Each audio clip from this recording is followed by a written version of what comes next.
La caída de Tenochtitlan fue quizás el más representativo de los episodios que originó la conquista en América. Se trató del enfrentamiento entre dos estados tecnológicamente diferenciados, pero decididamente similares en sus ambiciones imperiales.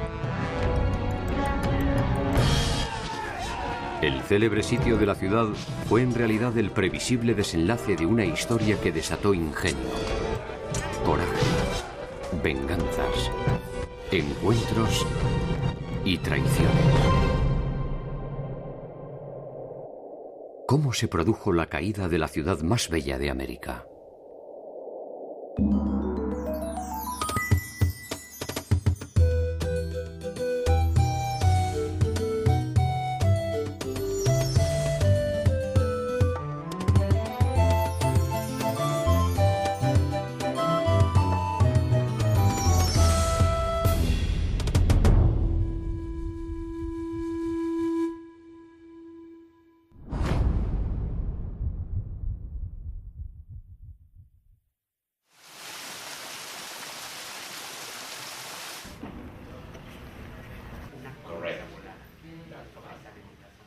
Los mexicas son conocidos históricamente como aztecas.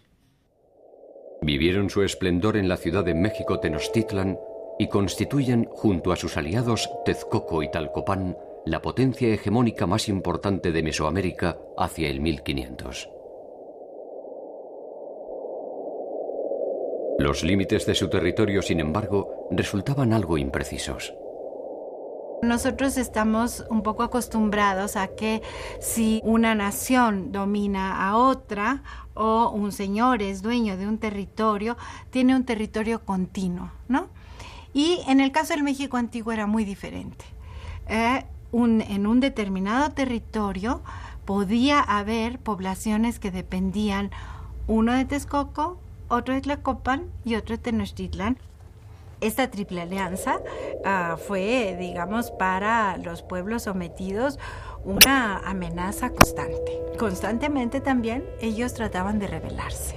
Sabemos que en un extremo llegaron a Veracruz, del otro lado también tenemos poblaciones, Oaxaca, Guerrero y todo el centro de México, ¿no? Estaba muy dominada con excepción de la zona de Tlaxcala, que Tlaxcala aparece siempre como un señorío independiente que se rebela ante el control de los mexicas, pero que los mexicas los tienen cercados.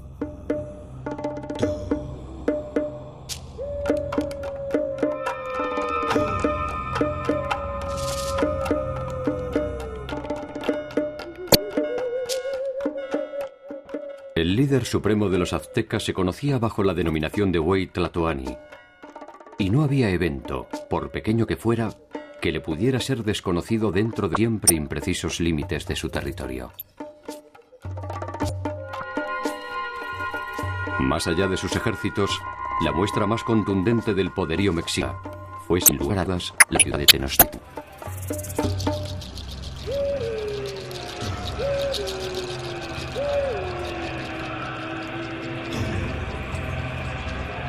La ciudad fue totalmente destruida. El lago que la circundaba desapareció bajo la impronta del invasor. Sobreviven sus habitantes, pero refundados en siglos de nuevas influencias. Imaginarla bajo la actual Ciudad de México exige un ejercicio que en principio invita a pensarla en silencio.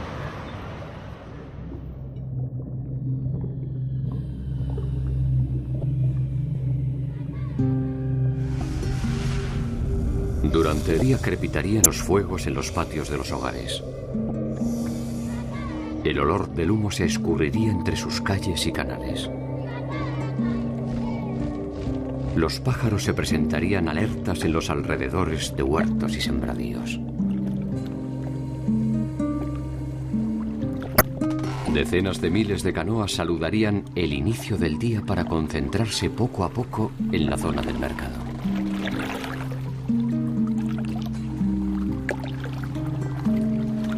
Los remos golpearían las aguas. Las aguas chocarían contra los puentes y los diques que delimitaban cada una de las parcelas.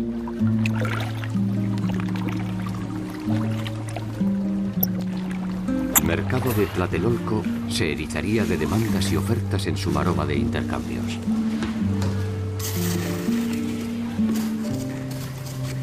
Hacia el atardecer, el sonido de los tambores de Quetzalcóatl anunciaba el final del día. Las canoas se replegaban a sus casas y el silencio se apoderaba de la ciudad, dejándola a merced del oleaje aquietado. Entonces, cuando el pueblo descansa, el centro ceremonial libera a los hijos predilectos de la nobleza que salen de las escuelas y caminan por entre los templos hacia sus palacios. Sus flautas suavizan la noche y liberan canciones y poesías. De la ciudad de Tenochtitlan sabemos que era un centro urbano que estaba asentado en una isla. No vivían los campesinos en la ciudad de Tenochtitlan, sino vivían los funcionarios principalmente, la nobleza. Entonces era un centro urbano con sus calles bien delimitadas, su alumbrado y la prohibición de circular en las noches. El centro ceremonial era el corazón de la ciudad. Allí, los palacios albergaban a los personajes más destacados que como tales poseían ciertos privilegios.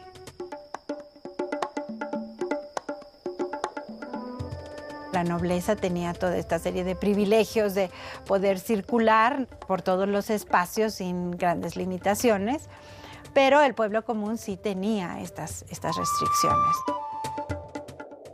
La noche era una de estas restricciones. La prohibición de circular era atentamente vigilada y perseguía el mantenimiento de un orden social estricto. Sabemos que había todo un código de justicia y de castigos para aquellos que entraban a las casas a robar. Tenochtitlan era la capital del orden cósmico, arquitectónico, productivo y social. Las leyes establecían rigurosamente premios y castigos y, como en toda sociedad compleja, las normas no son otra cosa que una expresión del deseo. Se ha dicho que en el México prehispánico había las prostitutas. Realmente no es un término correcto. Estas mujeres en el México prehispánico tenían una función social. No eran mal vistas, eran las entrenadoras, eran las que iban a educar a los jóvenes y les iban a enseñar todas estas artes, ¿no? Entonces, no tienen esa carga negativa que nosotros en muchas partes de la sociedad se les da.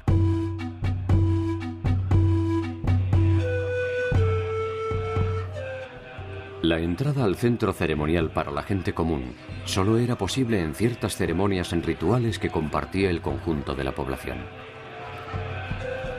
No era fácil ingresar a estos espacios que estaban delimitados para la nobleza y un grupo muy selecto. Durante esas fiestas se entrelazaban la magnitud de sus templos, su diversidad social, su mística religiosa, su refinada opulencia y el severo aroma de sangre que producían los sacrificios humanos.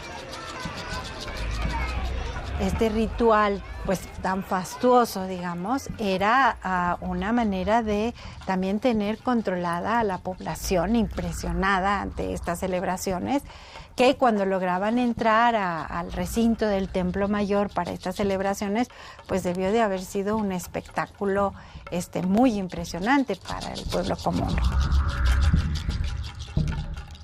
Los españoles describen la ciudad como les sorprende la vida y la cantidad de gente circulando, la comparan con las grandes capitales de Europa de ese momento. De era una ciudad en toda la extensión de la palabra, ¿no? Ya hablamos de que tenía sus mercados, tenía sus barrios, tenía dentro de los barrios sus templos, las casas de habitación de las personas, y uno se pregunta, bueno, si estaban en una isla, ¿cómo se abastecían de la serie de productos? Sabemos que había un verdadero movimiento de canoas. Varias de estas canoas transportaban productos que se vendían, como por ejemplo el agua. Más de 200.000 personas vivían en Tenochtitlan, y el complejo entramado de sus necesidades produjo una de las más memorables invenciones de los pueblos nahuas: la chinampa. La chinampa era un sistema intensivo de siembra que se realizaba sobre una plataforma flotante para obtener espacios para el cultivo allí donde no los había. La chinampas es un tipo de adaptación muy local a condiciones específicas muy particulares.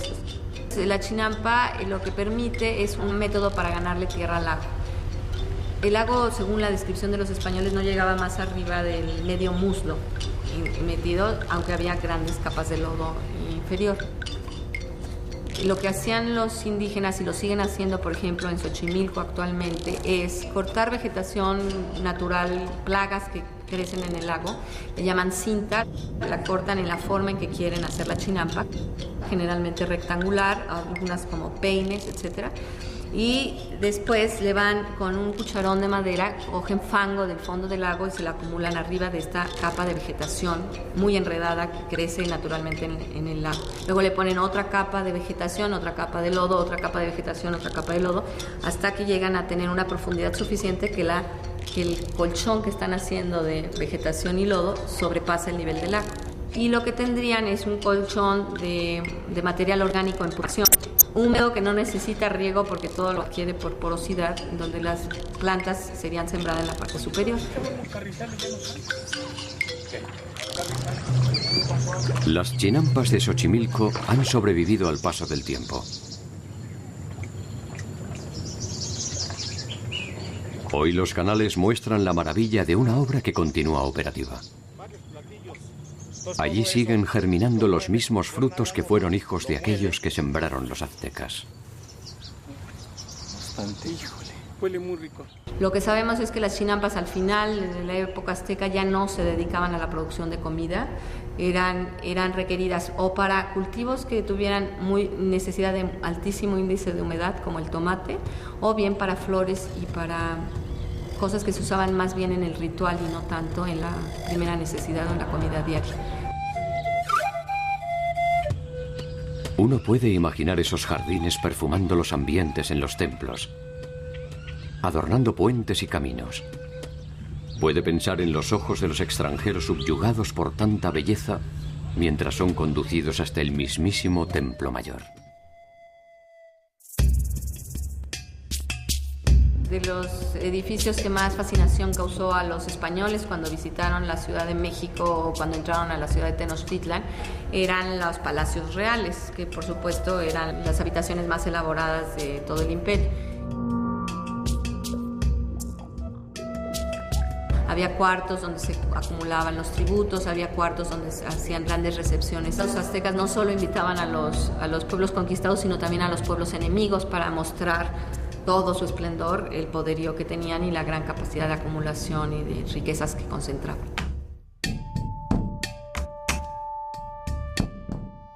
La ostentación nunca es muda y la codicia nunca es sorda. 25 años después del arribo de los españoles, en 1517, Hernández de Córdoba encabeza una serie de intentos de desembarco que son repelidos sistemáticamente por champotones y huastecas. Le llevará 2 años a las fuerzas españolas avanzar a pie firme. Hernando de Cortés desembarca en las cercanías del actual puerto de Veracruz con un ejército de 600 hombres en abril del año 1519.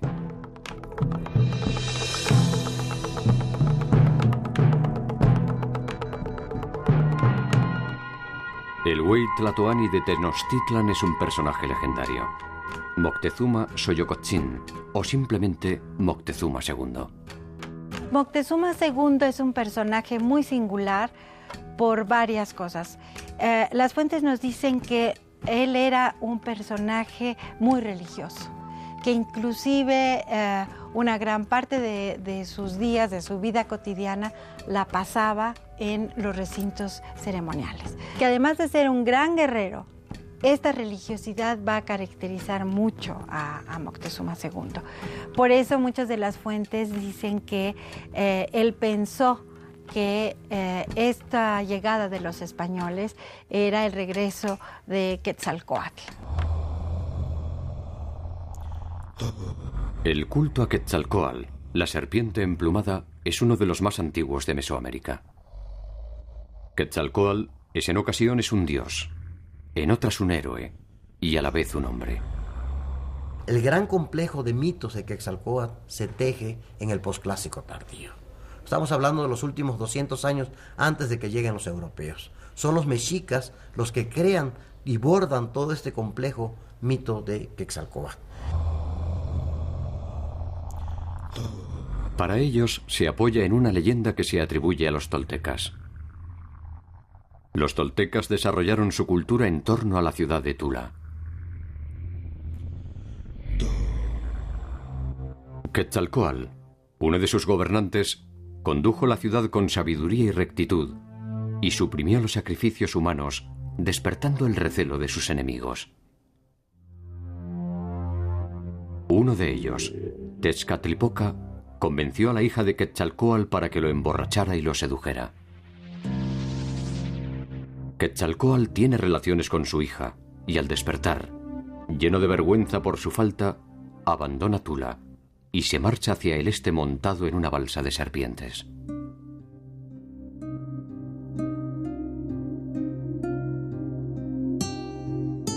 Los conquistadores regresan por el mar, por el este, y los indígenas tienen una primera duda acerca si no es Quetzalcóatl regresando para ver lo que ha pasado.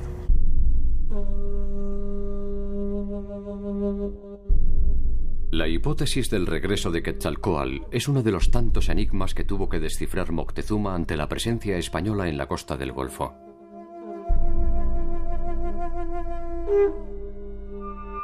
Moctezuma es uno de los personajes más controvertidos y complejos de la historia de los mexicas. Cada uno de sus actos, al menos los memorables, adquiere una relevancia tal que puede ser presa fácil de los intérpretes de los hechos consumados.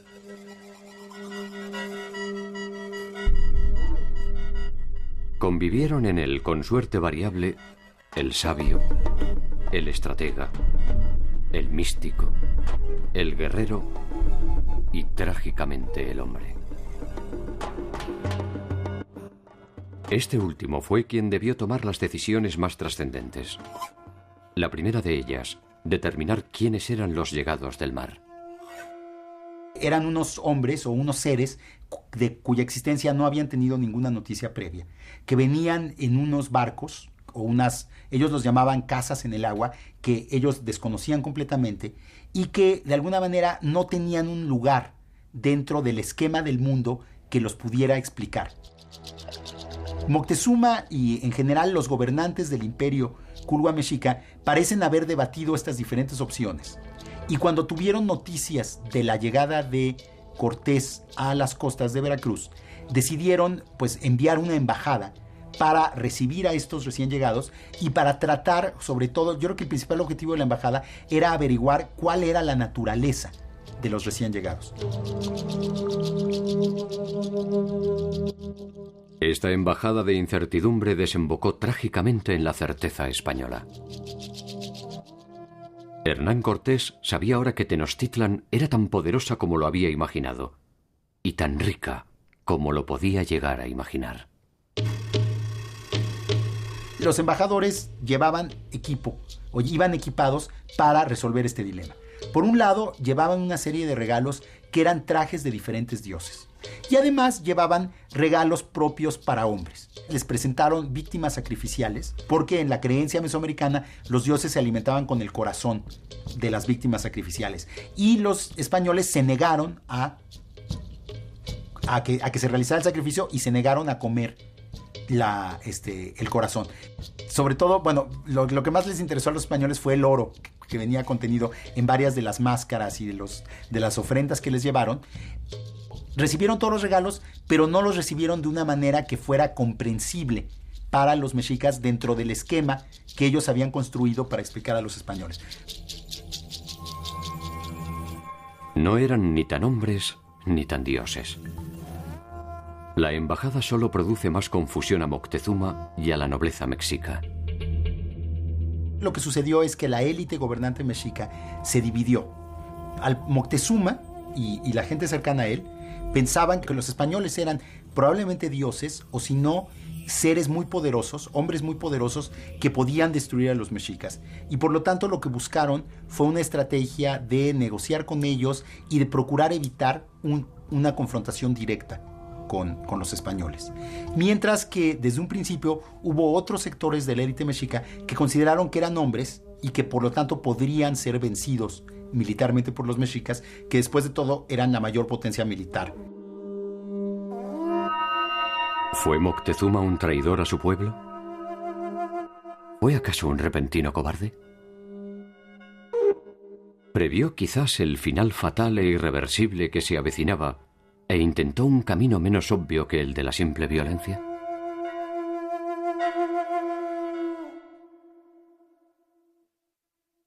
Los códices indianos escritos durante la conquista se han dado en llamar la visión de los vencidos.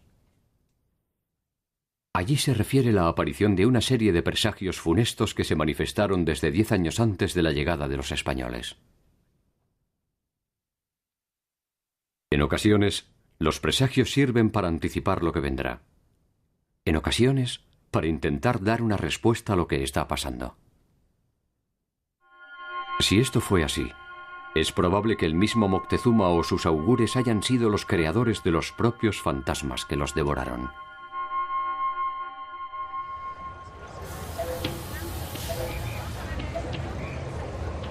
Tenochtitlan ya no está. Entender las razones de su caída es volver a pensar en los hechos, intentando poner en duda algunas verdades absolutas. Una de ellas es la que sostiene que la ciudad fue derrotada de forma relativamente rápida, con una oposición relativamente leve por unos relativamente pocos españoles. Las fuerzas españolas están instaladas en Veracruz. 433 kilómetros los separan de los dilemas de Moctezuma. Tenochtitlan se rendirá 2 años y 4 meses después. 433 kilómetros en algo menos de 840 días. Es algo así como medio kilómetro diario. Las comparaciones son odiosas. Quizás por eso siempre conservan su atractivo. Un tiempo similar le tomó a los ejércitos de Aníbal situarse a las puertas de Roma. Apenas 1 año a la Francia imperial para llegar a Moscú. Solo 40 días a la Alemania nazi para ocupar París. Y solo 20 días a los Estados Unidos para empezar a saquear Bagdad.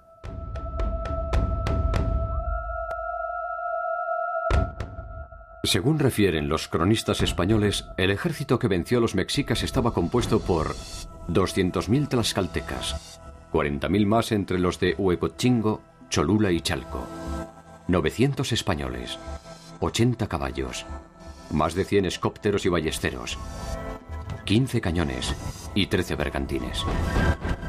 Estas cifras de ninguna manera podrían ser interpretadas como un pequeño grupo de hombres, sino como lo que eran: un poderoso ejército.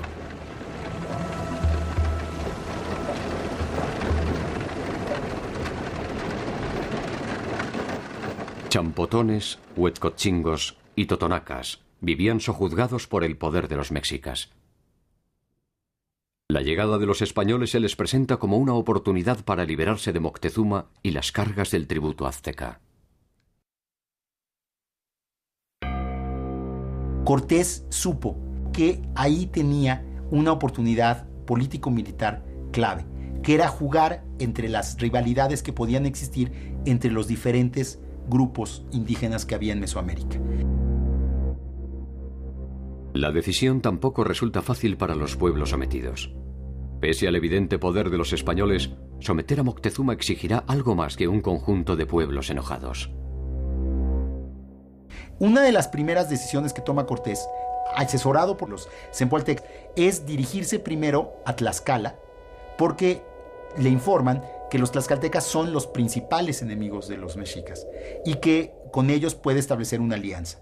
Tlaxcala era una alianza de 4 señoríos, de 4 ciudades independientes que habían formado una confederación y que habían mantenido a lo largo de más de 100 años una guerra constante contra los mexicas y que nunca habían sido conquistados por los mexicas. Magiscacín, uno de los 4 señores principales de Tlaxcala, cree estar frente a una oportunidad decisiva.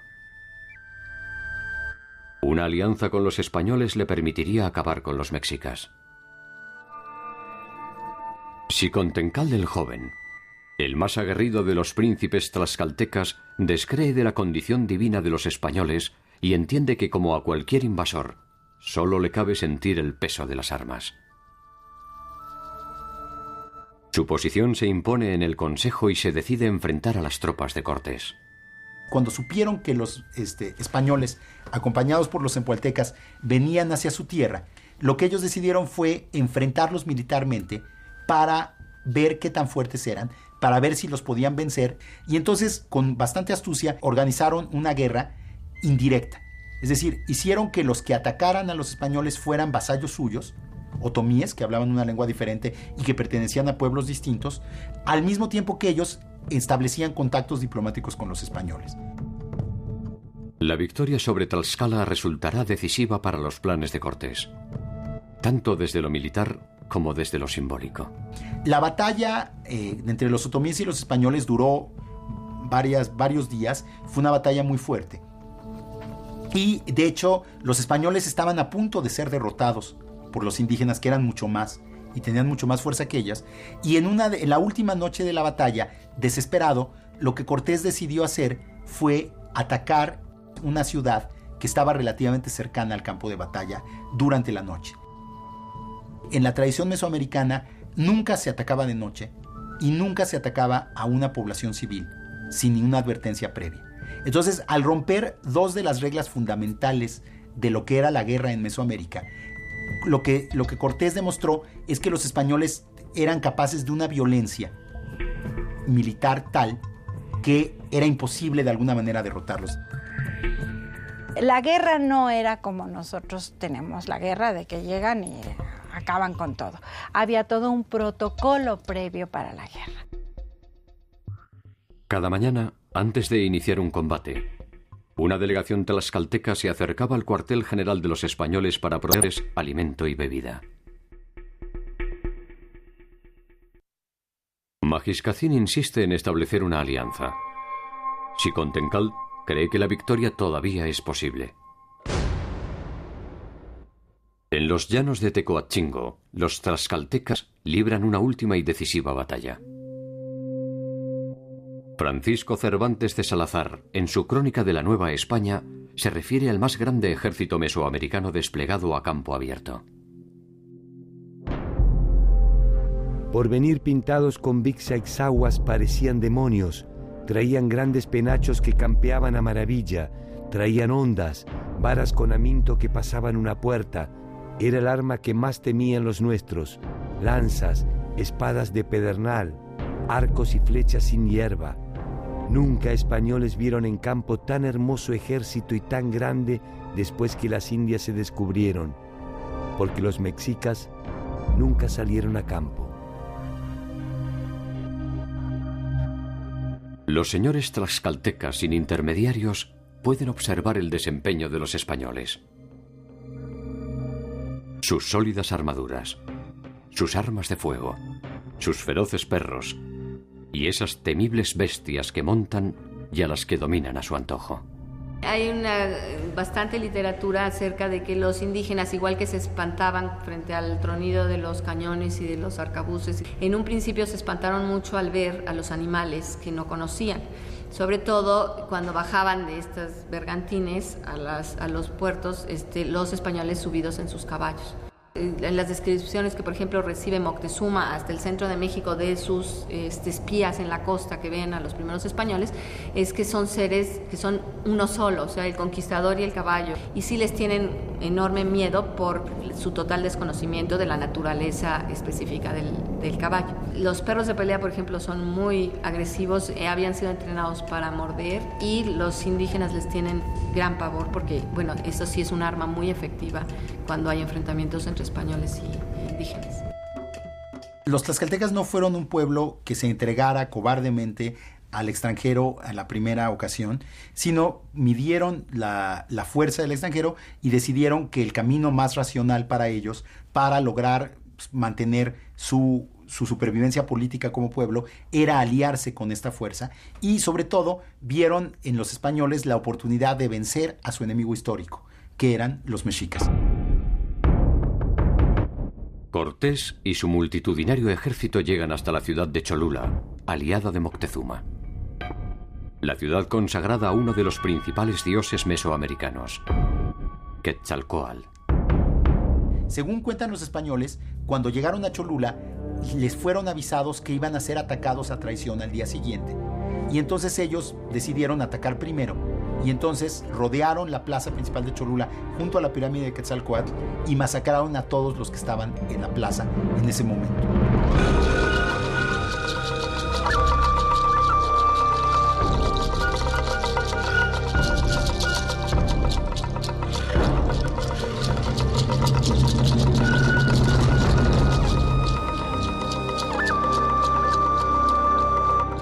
No sabemos cuántos fueron los muertos, deben haber sido centenares, inclusive millares de personas, pero el impacto psicológico de esta matanza en un santuario, en el principal santuario de Mesoamérica, fue brutal en toda la tierra.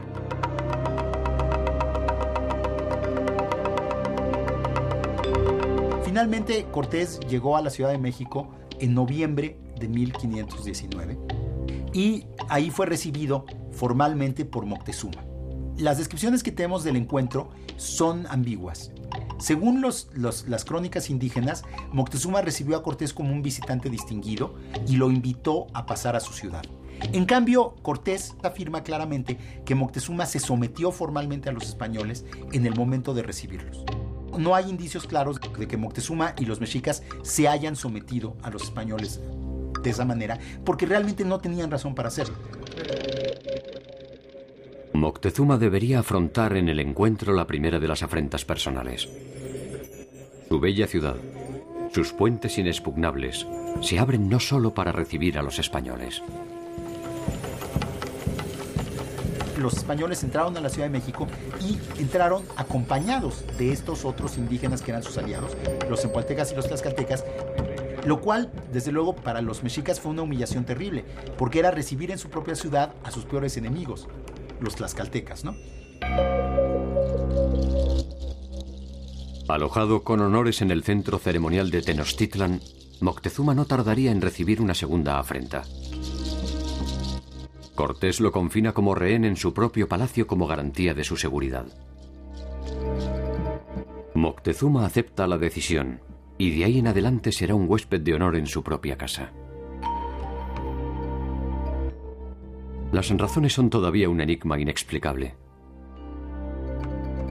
Quizás Moctezuma no hizo otra cosa que seguir el estricto orden que le indicaba la serie de presagios.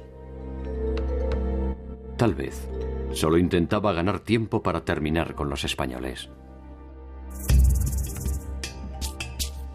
Al tomar prisionero a Moctezuma, Cortés alteró de una manera que él no podía entender la relación de poder dentro de la élite mexica, porque paradójicamente debilitó al partido de Moctezuma, que era aquellos que querían la paz. Pero entonces hay que pensar en el papel que jugaba el Huetlatoani. Era un ser sagrado para el pueblo. Nadie podía tocar al Tlatoani.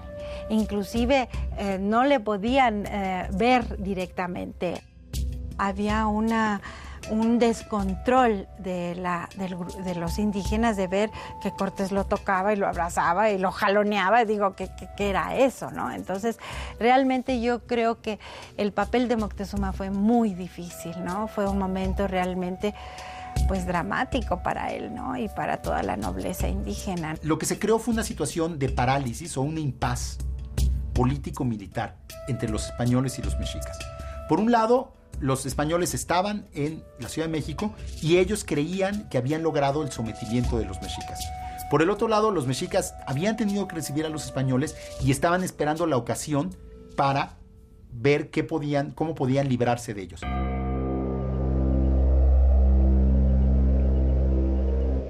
La casualidad ofrece a veces oportunidades que ni siquiera el deseo puede imaginar.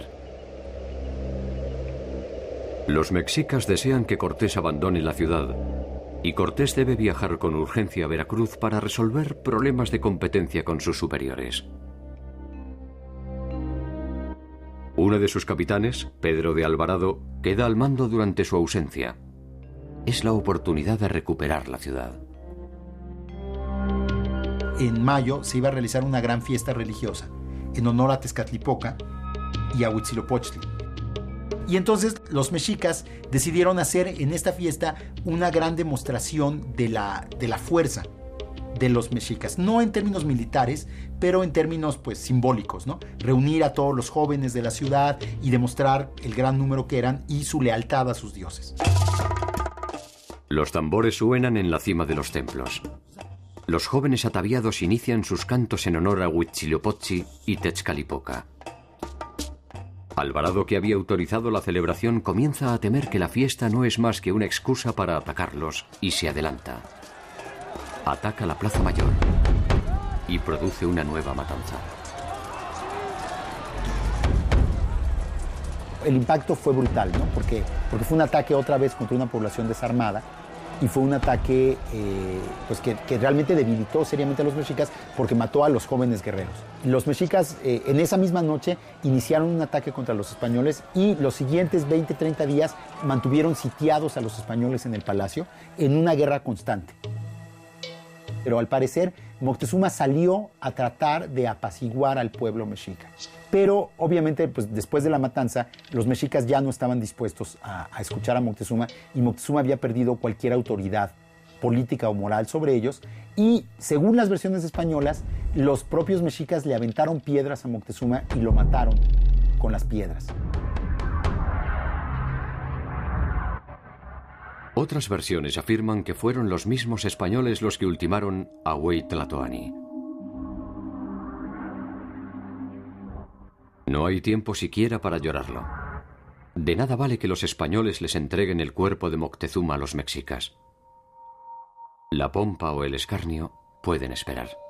La figura de Moctezuma es una figura que yo a veces pienso que ha sido como injustamente tratado, ¿no? Porque algunas veces se ha dicho que fue cobarde, que se dejó dominar por los españoles, ¿no? Y yo creo que él tenía un conflicto muy fuerte por esta religiosidad. Y creo que otro punto que no hay que olvidar es que finalmente el resultado de la conquista, es decir, la destrucción de México Tenochtitlan y la dominación de los mexicas, le dio la razón a Moctezuma. Si Moctezuma pensaba que no era conveniente para los mexicas enfrentarse a los españoles porque los españoles los iban a derrotar, eso fue lo que sucedió. La hipótesis más sencilla es encerrar en un solo hombre la culpa de todo un pueblo. Moctezuma pudo ser un cobarde. Pero cabe también arriesgar que el ocaso de los mexicas o aztecas fue también producto de su propia naturaleza. Suponer que los recién llegados no habrían de seducir a Moctezuma es reducir la historia mexica a una simple trama de miedos y de traiciones.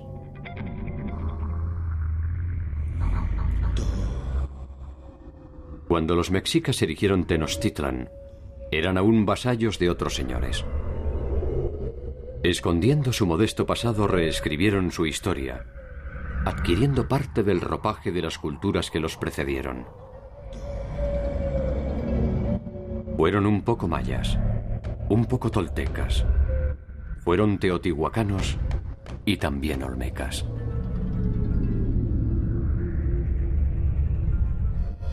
Moctezuma pudo también haber sido fiel a esta construcción colectiva.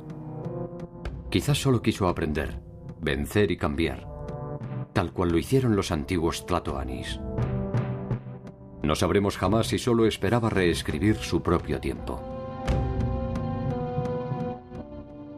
Más allá del día final, su cuerpo vuela lleno de dudas hacia las profundidades del inframundo, mientras su pueblo recupera la memoria histórica, se despoja de su vano oropel y se entrega a la muerte heroica.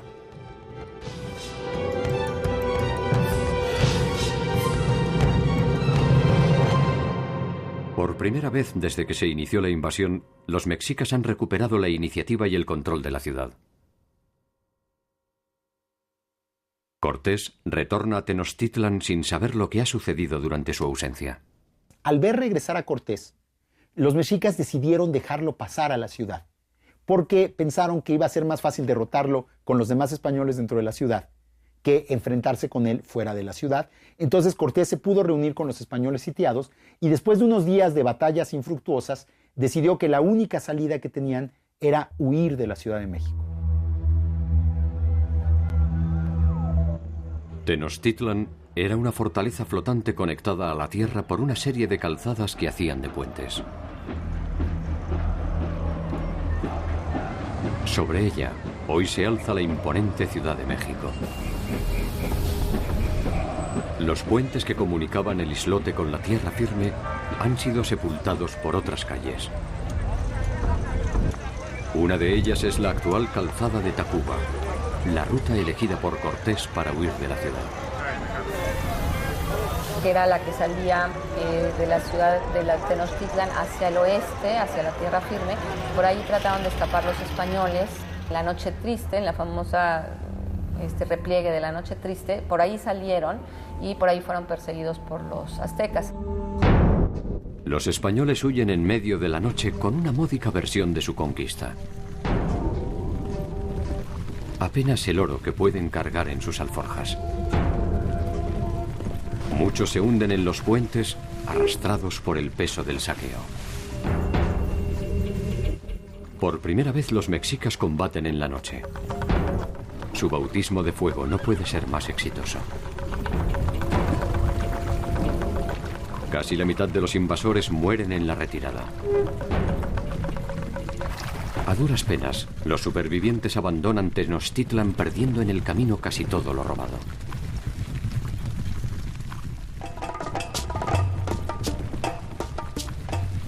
Es el primer triunfo de los mexicas y la primera derrota de los españoles. Cortés deja en el camino, sin distinción de raza ni credo, unificados por el tenue tono de la muerte, a más de 600 españoles, algunos miles de sus aliados y medio centenar de caballos.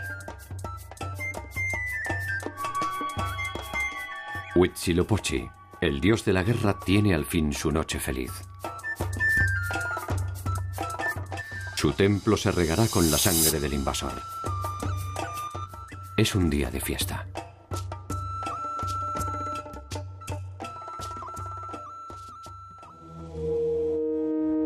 Tlaxcaltecas y españoles, hostigados por los mexicas, se repliegan hasta Tlaxcala, el único sitio que puede ofrecerles algo de seguridad ante el inicio del contraataque. La derrota de los españoles vuelve a sembrar las dudas en algunos líderes tlaxcaltecas. Y se dice en particular que Xicoténcatl, el joven, que era hijo del gran gobernante Xicoténcatl, que había sido el que había recibido a los españoles, se había aliado con ellos, defendió la idea de que debían tomar prisioneros a los españoles y entregárselos a los mexicas. Sin embargo, los tlaxcaltecas honran el pacto preexistente y dan albergue a los recién derrotados. Cortés, al enterarse de lo que había pasado, mandó ejecutar a Xicoténcatl el joven. Ese fue el fin del primero que puso en vilo el intento español en los llanos de Texcocingo. aquel que nunca dudó de la condición humana de esos hombres, aquel que desde el primer momento supo que la única alternativa era expulsarlos.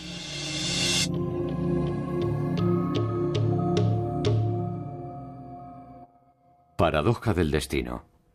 Su bandera sería alzada en Tenochtitlan por Cuauhtémoc, el último Huey Tlatoani de los mexicas. Cuauhtémoc sabe que Cortés regresará. Lo sabe, entre otras cosas, porque él tampoco renunciaría a una conquista. Sus primeros pasos tienen que ver con el aprovechamiento del impacto de su reciente victoria. Las cabezas de los españoles vencidos y las de sus caballos se pasean por los señoríos de la región como prueba de la reciente vulnerabilidad de los invasores. En Tenochtitlan, Cuauhtémoc manda construir más de 6.000 canoas para resistir. Y luego buscaron restablecer la red de vasallajes y de alianzas que sostenían su imperio. Y para lograr eso, pensaron que lo mejor era ofrecerles a sus vasallos unas mejores condiciones. O sea, digamos que buscaron volverse a ganar la lealtad de los vasallos ofreciéndoles una reducción en tributos y unos mejores términos de gobierno, digamos. Esto, paradójicamente, lo que hizo, en vez de fortalecerlos, fue debilitarlos. Al negociar nuevos términos con sus vasallos, lo que demostraron fue una debilidad que terminó por afectarlos. En Tlaxcala, mientras tanto, se prepara una nueva incursión definitiva a Tenochtitlan. Cortés se propone un ataque masivo y utiliza el tiempo disponible para prepararse. 10 meses después estará de regreso con 13 bergantines y más de 200.000 hombres fuertemente pertrechados para iniciar el sitio. Otra cosa que afectó seriamente a los mexicas fue que se esparció por Mesoamérica la primera de las grandes epidemias venidas de Europa. La viruela era desconocida en Mesoamérica y los indígenas no poseían defensa contra el virus. En un alarde democrático, atacó indiscriminadamente tanto a mexicas como a tlaxcaltecas. Estos últimos, al menos, contaban con la experiencia española para intentar entender lo que pasaba. Para los mexicas, era otra señal desconocida, aciaga y estremecedora, que se abatía sobre su presente. Entonces, realmente, para cuando se inicia el sitio de la Ciudad de México en mayo de 1521, los mexicas están ya políticamente vencidos.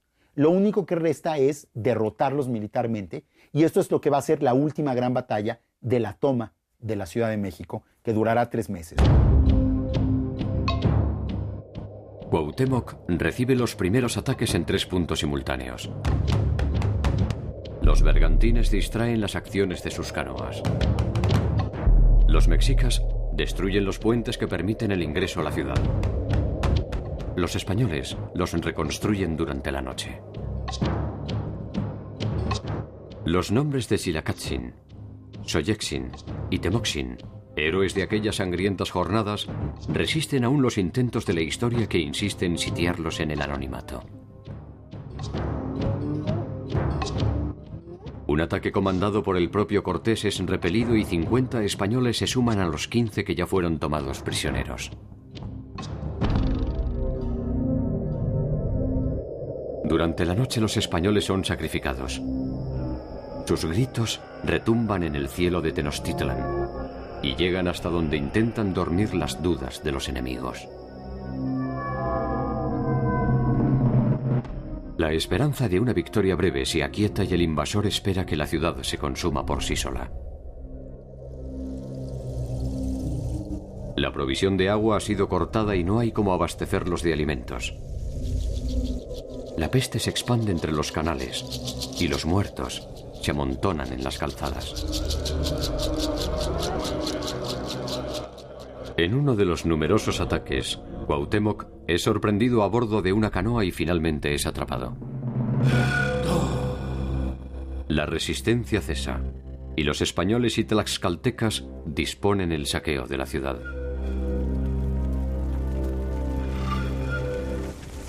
En el día final la ciudad era un depósito de cientos de miles de cadáveres. Hombres, mujeres, Ancianos y niños que se negaron a entregarse y murieron en manos de sus históricos enemigos y de sus nobles exterminadores. Más de 80 días sin agua, sin comida y sin tregua, combatiendo a matar o morir, rechazando cualquier propuesta de capitulación, hasta el día en que nada quedara para capitular.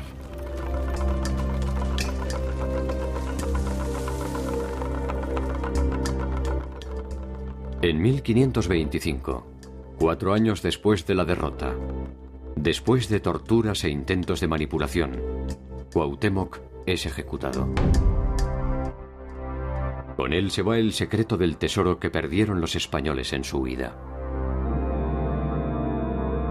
Ya no habrá más Huey Tlatoani, ni habrá más Tenochtitlan.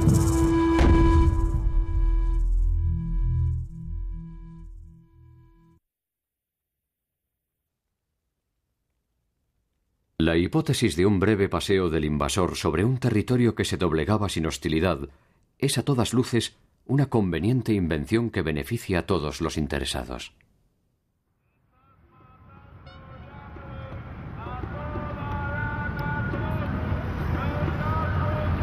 Por detrás de la espada, los cronistas terminaron su tarea reduciendo los hechos a una breve historia de corajes, intrigas, traiciones y daños colaterales.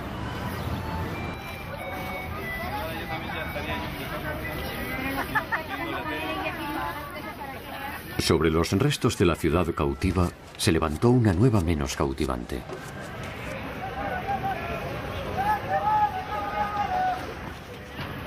Lo que quiso ser arena del olvido volverá alguna vez a la orilla de la memoria para intentar ser una vez más, desde allí, el principio de una nueva peregrinación.